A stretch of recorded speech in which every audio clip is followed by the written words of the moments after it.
The Galactic Education Exchange Institute orbited Critelia 4 like a glimmering steel donut, its hull reflecting the soft purple light of the gas giant below. Once a research station, it had been repurposed when the Galactic Council established its educational mandate 15 years ago. Now, students of a dozen species traveled here to learn everything from xenolinguistics to astronavigation. In Classroom 7A, Miles Grant ran his hand through his salt and pepper hair and surveyed the 6 students who sat before him. The room hummed with technology, holographic projection units, nano-regeneration pods along the wall, and diagnostic scanners embedded in the desks. It was cutting-edge stuff. But Miles preferred the weight of the field bag he'd just dropped onto his desk with a satisfying thud.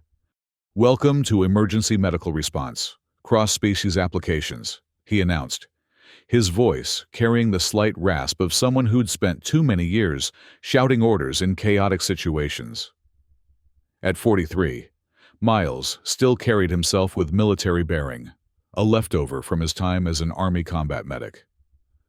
"I'm your instructor, Miles Grant."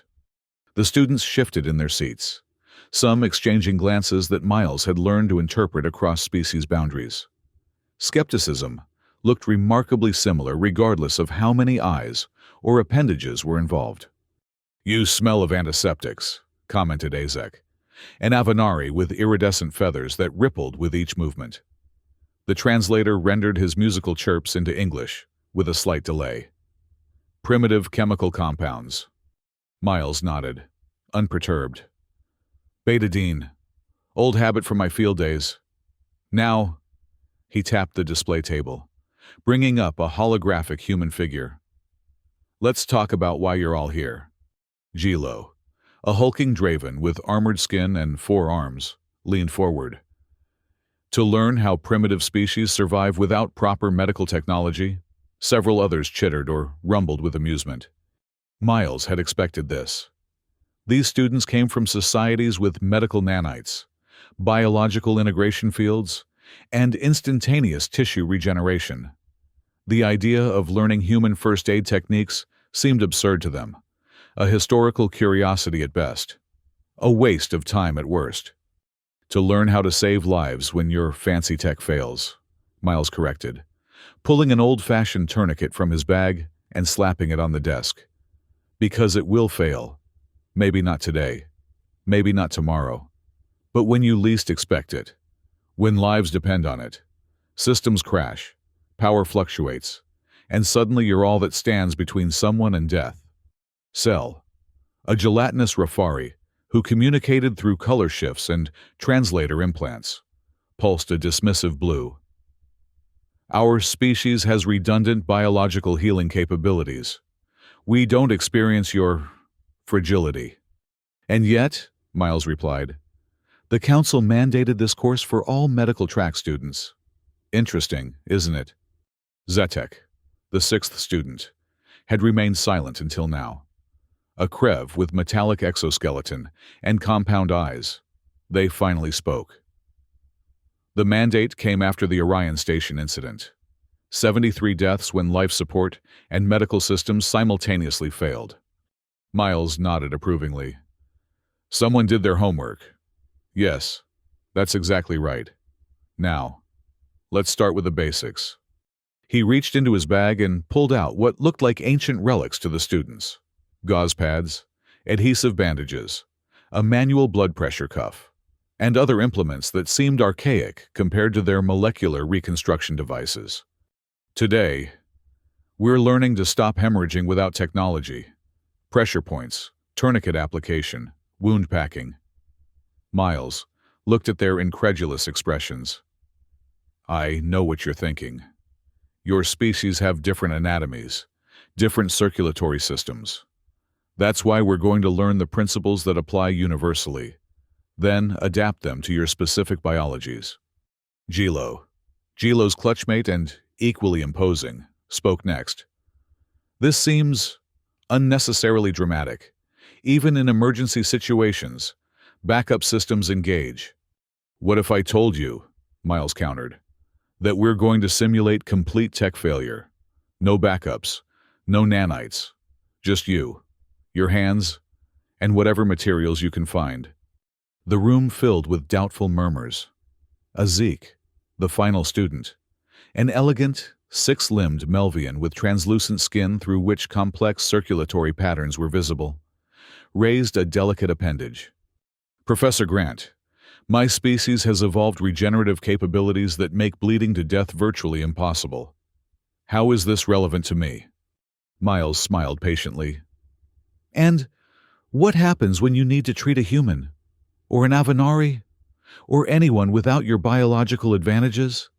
Medicine isn't just about healing your own kind.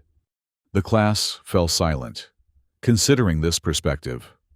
Miles took advantage of the moment to activate the training mannequins, simple foam constructs, rather than the usual holographic patients they were accustomed to. Today, we're going old school, he announced, noting their dismay with hidden satisfaction. You can't feel a hologram's pulse. You can't gauge the tension in simulated skin. These physical models will give you tactile feedback that's essential for developing muscle memory. As Miles demonstrated the proper technique for applying a tourniquet on the human model, he noticed the students struggling to suppress their amusement. When Gilo's turn came, the Draven's four massive hands fumbled with the small device, eventually snapping the strap with an excessive tug. "This is absurd," Gilo rumbled. "In a real emergency, I would simply activate my medical implant and stabilize the patient." Miles tossed him another tourniquet. "Try again, and this time, imagine your implant is fried and the patient has 2 minutes before they bleed out." "It would never happen," Gilo insisted, but made another attempt, this time with slightly more care. By the end of the first session, Miles had them rotating through stations, bandaging, splinting, checking vital signs manually. Their performance was abysmal by any standard, but Miles had expected nothing less. These students had never needed to develop such skills. Their technology had always handled it for them. As they filed out, he overheard Azek whisper to Cell, "3 more weeks of this prehistoric nonsense. What a waste of time." Miles simply packed up his supplies, unfazed. He'd heard it all before. Every class started this way, with resistance, disbelief, even mockery. But reality had a way of being the most effective teacher, and Miles suspected that lesson might come sooner than his students expected. He was right. The emergency alert blared through the station 2 days later, its harsh tone cutting through the usual ambient hum of systems. Miles was mid-lecture, demonstrating chest compression techniques on a mannequin when the red lights began pulsing. "Station alert. Power fluctuation detected. Emergency protocols engaged. Medical drones offline in sections 3 through 7. All personnel initiate manual backup procedures." The students looked up in confusion as the holographic displays flickered and died. Miles immediately switched to command mode, his voice shifting from instructor to field medic. "Everyone stay calm. This is a standard procedure during power issues. The station has redundancies." He was interrupted by another announcement. "Code yellow in Laboratory 5B. Medical assistance required. Repeat. Code yellow in Laboratory 5B. Laboratory 5B was just down the corridor from their classroom. Miles grabbed his medical bag. "Class is suspended. Return to your quarters until—" The next alert overrode his instructions. "Update. Code red in Laboratory 5B. Multiple casualties reported. Medical drones non-responsive. Available medical personnel respond immediately." The students exchanged alarmed glances. Miles was already moving toward the door, his training taking over. "Stay here," he ordered, but paused when his comm unit buzzed. He checked the message, and his expression hardened.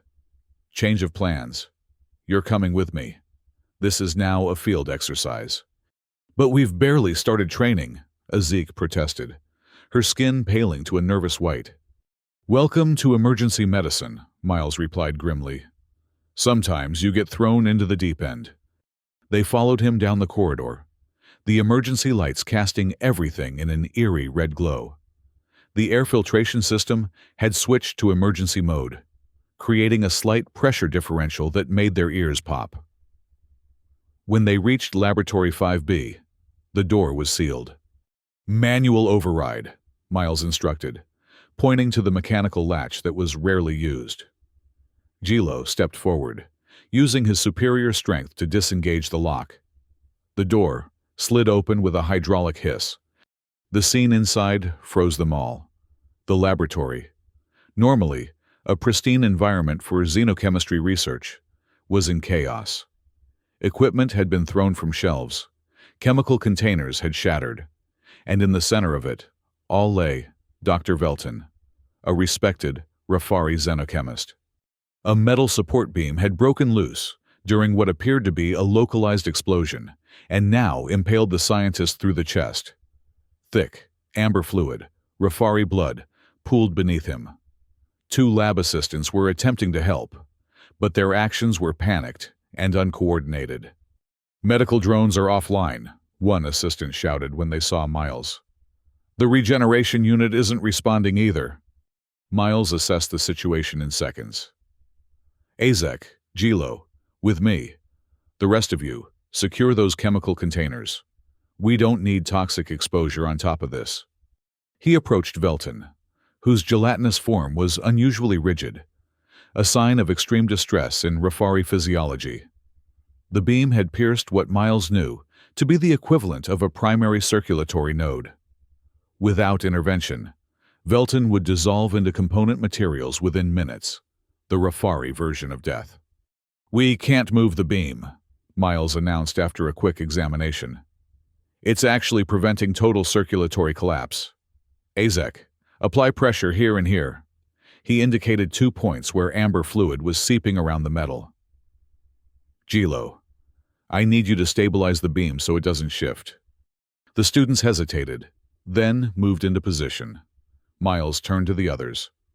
"Gilo, get the biogel from my bag, the blue container. Azek, prepare pressure dressings. Cell, I need you to communicate with Velton.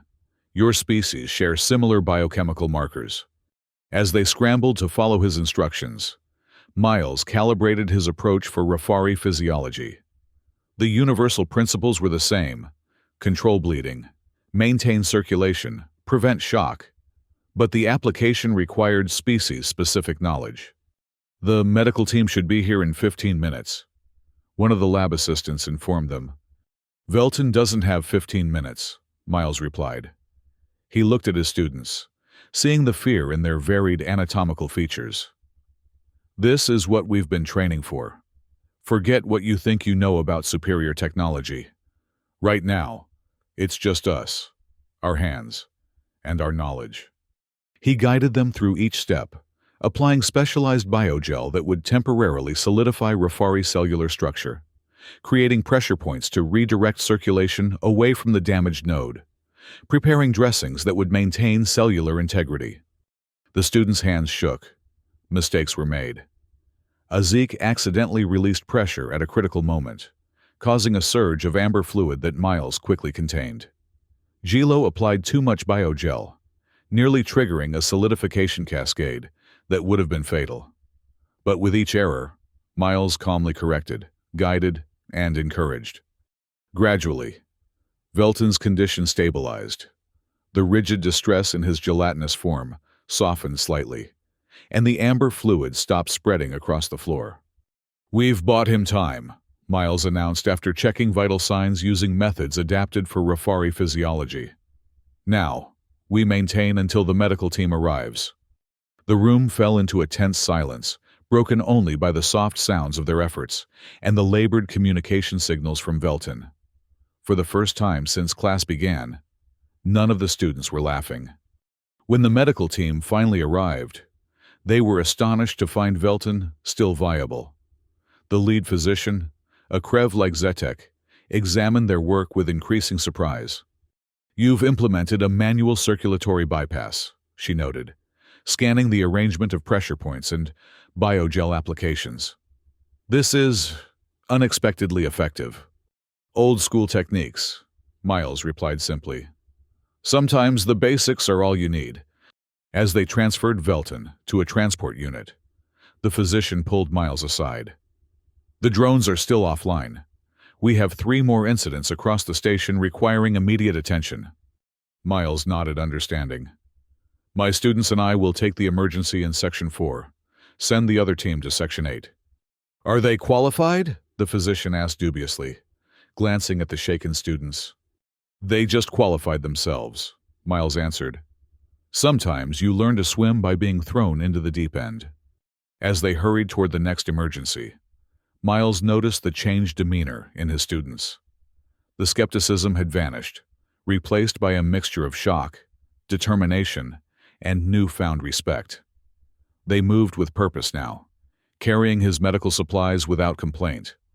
Azek spoke first as they rushed down the corridor. "I never imagined that those prehistoric techniques would actually work," Miles finished for him. "That's the point of this class. Technology fails. Biology remains." "How do you stay so calm?" Gilo asked, all 4 hands clutching medical supplies. Miles gave her a grim smile. "Practice. Now, let's see what we're dealing with next." The rest of that day became a brutal practical exam. With most automated systems offline due to a cascading power failure, the students rotated through 3 more emergencies. A human technician with a severe laceration, a Melvian suffering from chemical exposure, and a Krev with a compromised exoskeleton threatening critical organ systems. By the time the station's power and medical systems were restored 6 hours later, Miles' students had received more practical experience than most emergency responders saw in their first year. They were exhausted, covered in various bodily fluids, and profoundly changed. As they gathered in the classroom to debrief, the silence was heavy with shared experience. Miles looked at each of them, noting the transformation in their posture, their expressions, their very presence. "Today wasn't the lesson I had planned," he said quietly, "but it might be the most important one you'll ever receive. Questions?" Zetek raised a metallic appendage. "The Krev patient, Technician Vrol. Would they have survived if we hadn't intervened manually?" Miles shook his head. "The medical drones were offline for 73 minutes. The damage to Vrol's exoskeleton would have compromised their respiratory system within 15. So we actually saved lives." Azek's translucent skin flushed with an emotional purple. "You did," Miles confirmed. "And that's why this class exists. Not because human techniques are superior. They aren't. Not because your technology isn't miraculous. It is. But because when everything fails, the ability to act with your hands, your mind, and whatever materials are available becomes the difference between life and death." They absorbed this in silence. Finally, Gilo spoke, his voice uncharacteristically subdued. "When do we continue training, Professor?" Miles smiled. "Tomorrow. 100 hours. Bring your field kits." The station's emergency had been contained, but its effects lingered. The power fluctuation had been caused by an unexpected solar flare that temporarily disrupted the main reactors. While most systems had been restored within hours, the incident left a lasting impression on both staff and students. News of how Miles and his class had responded spread throughout the station. When they arrived for their next lesson, the classroom was different. The holographic projectors remained off, and the nano-regeneration pods had been powered down. "Today, we're focusing on field medicine in hostile environments," Miles announced as the students took their seats. No one questioned the change in curriculum. When you can't evacuate a patient immediately, when environmental factors complicate treatment, when you have limited supplies, these scenarios require specialized techniques. For the next 2 weeks, the class threw themselves into training with an intensity that surprised even Miles. Azek, once dismissive of primitive methods, now practiced bandaging techniques until his feathered fingers developed new dexterity. Gilo worked on controlling their immense strength, learning to handle delicate human instruments without breaking them. Cell studied the biochemical interactions between different species with newfound dedication. Zatek compiled a manual reference guide for emergency procedures across 12 species. And Azik, whose hands had trembled during Velton's treatment, now performed delicate suturing with steadiness, born of determined practice. Miles adjusted his curriculum accordingly, challenging them with increasingly complex scenarios. They simulated treating patients in vacuum conditions, underwater environments, toxic atmospheres, and gravitational anomalies. Each situation required adaptation of basic principles to extreme circumstances. 3 weeks into the revised training, just as the students were gaining confidence, disaster struck again, this time from outside the station. The meteoroid was small by cosmic standards, barely 2 meters across, but its velocity made it devastating. It pierced the outer hull of Maintenance Section 12 before station defenses could react, creating explosive decompression and structural damage that rippled through adjacent sections.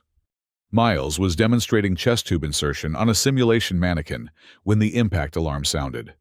3 long pulses, followed by a station-wide announcement. Critical hull breach in Maintenance Section 12. Emergency containment activated. Casualties reported. Medical response teams deploy immediately. This time, his students didn't wait for instructions. They were already packing their emergency kits as Miles activated his comm unit for details. "Professor," Zatek said, their metallic exoskeleton gleaming under the emergency lights. "The breach is affecting adjacent sections. Standard protocols dictate we report to Emergency Hub Delta." Miles nodded, impressed by their initiative. "Correct. Let's move."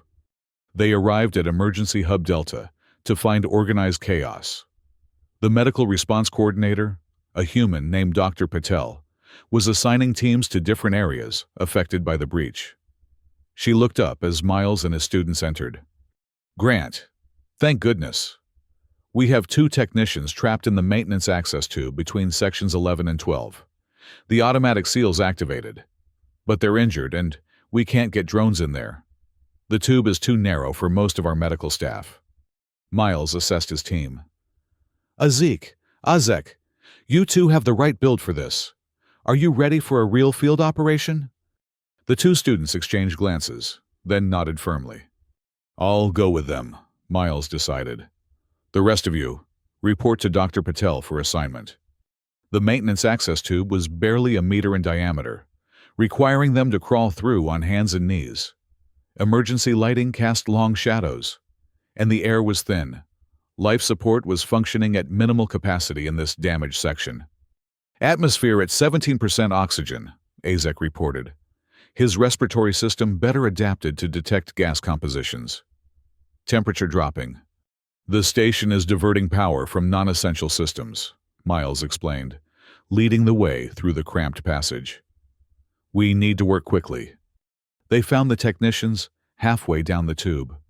One was unconscious, the other barely awake. Both were human, their environmental suits damaged by debris from the impact. The conscious technician, a woman with Reyes printed on her suit, looked up as they approached. "About time," she gasped. "Cooper's not breathing right. Something punctured his suit, hit his throat." Miles quickly assessed the situation. Cooper's neck was swollen, and his breathing produced a terrifying wheeze, classic signs of a compromised airway. Without intervention, he would suffocate within minutes. "He needs a cricothyrotomy," Miles decided, turning to his students. "We have to create an emergency airway." Azik's skin paled to white.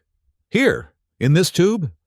"No time to move him," Miles confirmed, already unpacking his emergency kit.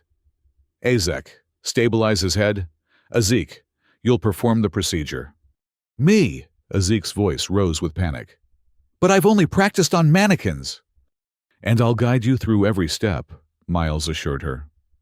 "But your hands are more suited to the delicate work than mine in this confined space." There was no time for debate. Miles walked Azik through the procedure step by step, identifying the cricothyroid membrane, making the precise incision, inserting the breathing tube. Her six-fingered hands trembled initially, but steadied as she focused on Miles's calm instructions. "It feels wrong," she whispered as she positioned the scalpel. "Like a nightmare, cutting into someone who has integrated healing capabilities we're bypassing." "Focus on the now," Miles told her. "His integrated systems are failing him. You're his lifeline." When the tube was finally in place and Cooper's breathing stabilized, Azik sat back, her translucent skin flushed with blue relief patterns. "I did it," she murmured, seemingly in shock. "I actually did it." "You did," Miles confirmed, already turning his attention to Rhea's injuries. "You just saved his life." By the time they evacuated both technicians to the medical bay, the immediate crisis had passed. The station's repair teams had sealed the breach, and life support was gradually being restored to affected areas. In the medical bay, Dr. Patel examined Cooper, now stabilized and responsive. She looked at Azik with newfound respect. "Perfect placement," she commented, scanning the emergency airway. "If you hadn't intervened when you did, with the equipment you had, he wouldn't have made it to this bay alive." Later, as Miles and his students regrouped in their classroom, a different atmosphere pervaded the room. Gone was any trace of skepticism or superiority. In its place was a quieter, more profound understanding of what they had accomplished and what they had become. "The medical council has been notified of your actions during both emergencies," Miles informed them. "They've authorized an accelerated certification in cross-species emergency response for all of you, pending completion of the remaining training modules." Normally, such an announcement would have been met with celebration. Instead, the students remained thoughtful, processing the weight of their experiences. "There's more," Miles continued. "I'm adding 12 hours of intensive practical training to the curriculum. Real-world simulations with environmental complications, multiple casualties, equipment failures, everything you might face out there." To his surprise, no one protested. Instead, Gilo raised one massive hand. "Will we learn more about treating circulatory collapse in species without regenerative capabilities? During the crisis, I wasn't confident in my approach." Miles nodded, unexpectedly moved by the question. "Yes, we'll cover that in detail." One by one, the students raised similar questions, specific, technical concerns about treating patients under adverse conditions. Their focus had shifted entirely from why they had to learn these skills to how they could master them more completely. As the session concluded, Miles felt a rare sense of professional satisfaction. These students had arrived convinced of their technological superiority. Now, they understood what he had been trying to teach them all along. That medicine, at its core, wasn't about technology, but about the intelligence, adaptability, and compassion of the provider. "Tomorrow we begin specialized airway management across 12 species," he announced as they gathered their materials. "Study the anatomical diagrams I've sent to your data pads. Be prepared to work without scanners or guides." As they filed out, Miles began setting up for the next day's lesson. He was arranging airway equipment when a sharp pain lanced through his chest, stealing his breath. He clutched at the edge of the desk, trying to steady himself as the room tilted sideways. Heart attack. The recognition was immediate. He'd seen it too many times in others, not to recognize it in himself. The irony wasn't lost on him as he fumbled for his personal medical injector, only to find it missing from his belt. He'd left it in his quarters after the last emergency. As darkness crept into the edges of his vision, Miles heard the classroom door slide open. Through tunneling vision, he saw Azik return, apparently having forgotten something. The Avenari froze for only a fraction of a second, before shouting for help and rushing to Miles's side. What followed seemed to happen in slow motion. Azik eased him to the floor, checking pulse and breathing. More footsteps. Azik and Sel had heard the commotion and returned. Voices calling for help. Someone activating the emergency comm. "No pulse," he heard Azik announce, his musical voice stripped of its usual melody. Beginning compressions. Miles felt pressure on his chest as the Avenari began CPR. Through the haze of fading consciousness, he was aware of his students working with coordinated precision, Azik managing his airway, Cell monitoring vital signs, someone else, Gilo, arriving with the emergency medical kit from the hallway. Epinephrine, Azik called out. In his belt pack, the red injector. Got it, came Gilo's voice. Standard human dose? Yes, intramuscular injection, outer thigh, Azik confirmed. Miles felt the needle pierce his leg, then nothing as unconsciousness claimed him. The steady beep of cardiac monitors greeted Miles as he regained consciousness. The familiar antiseptic smell told him he was in the medical bay before he even opened his eyes. When he did, he found all 6 of his students gathered around his bed, their diverse anatomies creating an unusual tableau against the sterile white background. Welcome back, Professor, Zatek said, their metallic exoskeleton reflecting the overhead lights. Your cardiovascular event was unexpected. Miles tried to speak, found his throat dry, and accepted the water cup Azik offered. After a sip, he managed. What happened? Myocardial infarction, Cell replied, his gelatinous form pulsing with concerned green hues. Caused by a previously undetected arterial blockage. You were clinically dead for approximately 90 seconds, Azek added, his feathers ruffled with what Miles now recognized as anxiety. We implemented emergency cardiac protocols as per your training. Miles looked at them in wonder. You saved my life. We merely applied what you taught us, Gilo rumbled, his 4 arms crossed awkwardly across his massive chest. Though Azek exceeded recommended compression force for human physiology, fortunately, humans are more durable than the mannequin suggested, Azek defended, his crest rising slightly. Dr. Patel approached, reviewing Miles' vitals on her datapad. Your students maintained effective CPR for 11 minutes before the medical team arrived. Miles, perfect textbook response, if a bit enthusiastic in execution. She glanced meaningfully at a bruise visible on Miles's chest. We've cleared the blockage with nanotherapy, but you'll need to rest for at least a week. Miles nodded, still processing the reversal of roles, from teacher to patient, from rescuer to rescued. When can I resume teaching? Patel frowned. Miles, you just had a heart attack. Most people would consider a longer break. My students need to complete their certification, he insisted. We were about to start airway management protocols. We've been studying the materials you provided, Zatek interjected. And practicing on the mannequins during your recovery. They've been here every day when not in training, Patel added, with a mixture of exasperation and admiration. Apparently, they're determined to master primitive medical techniques before you return. Miles felt unexpected emotion tighten his throat. These students, who had once laughed at the very idea of manual medical intervention, had saved his life using those same techniques, and then continued their studies while he recovered. We'll resume with post-cardiac event care, he decided. Seems I have a convenient case study available. Patel rolled her eyes but didn't argue. 4 days minimum before you return to teaching. That's non-negotiable. After she left, Miles looked at his students with new eyes. Tell me what happened, step by step. They recounted the event, how Azek had found him collapsed, how they'd worked together to perform CPR, administer emergency medication, and maintain his circulation until help arrived. Their description was precise, technical, and efficient, exactly as he'd taught them.